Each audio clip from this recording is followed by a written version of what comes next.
கழக தலைவர் அவர்களின் பிறந்தநாள். அதை முன்னிட்டு நேற்று ஒரு சிறப்பான ஒரு கூட்டத்தை ஏற்பாடு செய்திருக்கிறோம். அந்த கூட்டத்தில் அவர் தனது கருத்துக்களை ஒன்றிய அரசாங்கத்தை எதிர்த்து வலிமையாகவும் திண்ணமாகவும் அவர் கூறிய கருத்துக்கள் இப்பொழுது இந்த அரசாங்கம் எதை போன்ற ஒரு திட்டங்களை கொண்டு வந்து கொண்டிருக்கிறார்கள் அப்படின்றது. இப்போ பார்த்தீங்கன்னா தொடர்ந்து வட மாநிலங்கள் தென் மாநிலங்களுக்கு என்ன மாதிரி அநீதி இழைத்து கொண்டிருக்கின்றன என்று தொடர்ந்து நம்ம சொல்லிகிட்டு இருக்கோம். அதாவது நாம் கொடுக்கும் நிதியில் ₹1 கொடுத்தால் 29 பைசா தான் தர்றாங்க, தென் மாநிலங்களுக்கு எல்லாமே குறைவாக தருகிறார்கள். இதை மாதிரி ஏற்றத்தாழ்வுகள் அப்படின்றது இருக்கும் பொழுது ஒரு காலத்தில் வடக்கு வாழ்கிறது தெற்கு தேய்கிறது என்று சொல்லி கொண்டிருப்போம்.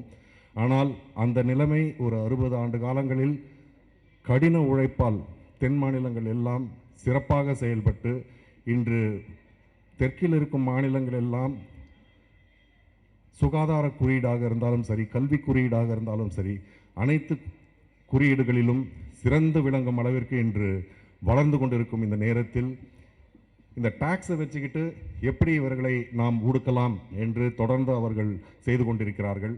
ஆனால் அது கூட பரவாயில்ல, நீங்கள் இவ்வளோ டாக்ஸ் கொடுத்தாலும் பரவாயில்ல, நீங்கள் பீகாருக்கு யூபிக்கு நாங்கள் கொடுக்குற டாக்ஸ் எல்லாம் கொண்டு போய் கொடுக்குறீங்க அப்படின்னு இருந்தாலும் பரவாயில்லை, நாங்கள் எங்கள் உழைப்பால் நாங்கள் உயர்வோம் அப்படின்னு இருக்கிறப்போ எப்படி அந்த மாநிலங்கள் எல்லாம் ஹிந்தி மட்டும் தெரிஞ்சு வச்சுக்கிட்டு அவங்களுக்கு இங்கிலீஷ் தெரியாது, வெளிநாடுகளில் என்ன நடக்குதுன்றது தெரியாது, இங்கே இவர்கள் சொல்வது மட்டும்தான் கேட்டுக்கொண்டு இருக்கும் நிலைமையில் இருக்கும் அவர்களைப் போல தென் மாநிலங்கள் வர வேண்டும், குறிப்பாக தமிழ்நாடு வர வேண்டும் என்று மும்மொழி கொள்கை இதை நீங்கள் கையெழுத்து போட்டிங்கன்னா தான் உங்களுக்கு 2100 கோடி ரூபாய் நாங்கள் விடுவிப்போம் அப்படின்றது ஒரு மிரட்டல் தொனியில் அங்கிருக்கும் தர்மேந்திர பிரதான் அவர்கள் கூறிக்கொண்டிருக்கிறார்கள்.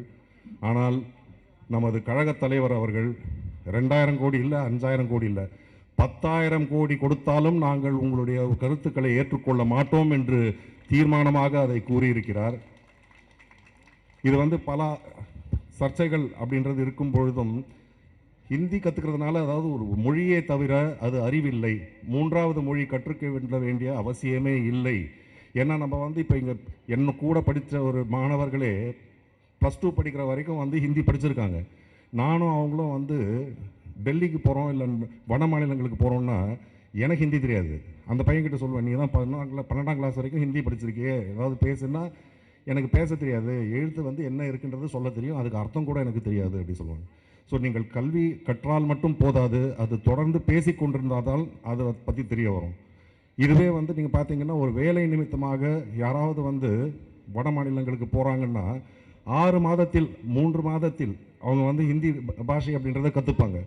ஒரு மொழியை கற்றுக்கொள்ள வேண்டும் என்றால் அவசியம் இருந்தால்தான் அதை நாம் கற்றுக்கொள்ள வேண்டுமே தவிர நீங்கள் இங்கே இருக்கும் பள்ளிகளில் எல்லாம் நீங்கள் ஹிந்தியை கற்றுக் கொடுக்கணும் அப்படின்றது சொல்கிறது அப்படின்றதே ஏற்புடையதில்லை. அதுவும் இல்லாமல் பார்த்தீங்கன்னா தமிழ்நாட்டில் 40,000 பள்ளிகள் இருக்குது.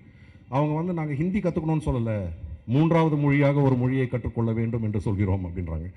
3வது மொழியாக கற்றுக்கொள்வதற்கு என்னென்ன மொழிகள் கற்றுக்கலாம் அப்படின்னா தெலுங்கு, கன்னடம், மலையாளம், ஹிந்தி, சமஸ்கிருதம், போஜ்புரி, ஒரியா அப்படின்னு சொல்லிட்டு ஒரு 20 மொழிகளை சொல்லிட்டு இதில் எது வேணாலும் கற்றுக்கலாம் அப்படின்றாங்க.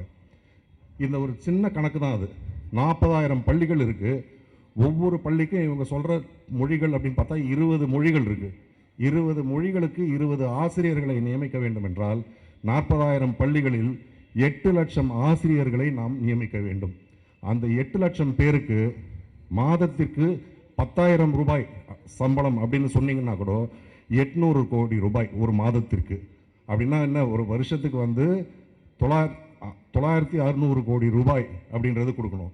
இந்த மாதிரி எந்த மாநிலத்திலுமே இதை போன்ற ஒரு சம்பளம் கொடுத்து ஆசிரியர்களை அமர்த்துவதற்கு வாய்ப்பே கிடையாது. இவர்கள் எண்ணம் எல்லாம் எப்படின்னா, ஆனால் இது எப்படின்னா கல்வி அப்படின்றது ஒத்திசைவு பட்டியல், அதாவது கன்கரண்ட் லிஸ்ட் அப்படின்னு இதில் இருக்குதுன்னு சொல்கிறாங்க. சரி, கன்கரண்ட் லிஸ்ட்டில் இருக்குது, அதுக்கு நீங்கள் செலவு ஏதாவது செய்வீங்களான்னா அதை நாங்கள் செய்ய மாட்டோம். நாங்கள் திட்டங்களை உங்களுக்கு சொல்வோம், நீங்கள் அதை சம்பளம் எல்லாம் கொடுக்குறதெல்லாம் உங்களுடைய வேலை அப்படின்றது தான் சொல்கிறாங்க.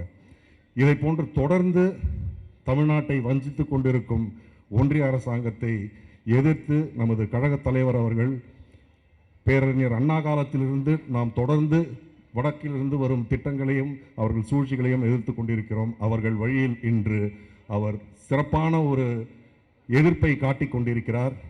தமிழ்நாட்டில் இருக்கும் பாஜகவை தவிர அனைத்து கட்சிகளுமே இந்த விஷயத்தில் நம் கட்சியுடன் நமது முதல்வர் அவர்களுடன் ஒருங்கிணைந்து தான் செயல்பட்டு கொண்டிருக்கிறார்கள். அதனால் நமது கழக தலைவர் அவர்களின் கரங்களை வலுப்படுத்தி நாம் இந்த ஒன்றிய பாஜக அரசாங்கத்தின் சூழ்ச்சிகளை வென்று அவர்களை வீழ்த்தி வரவிருக்கும் தேர்தலில் மீண்டும் நமது கழகத் தலைவர் அவர்கள் முதல்வராக வர வேண்டும் என்பதற்காக அனைவரும் பணி செய்வோம். நன்றி, வணக்கம்.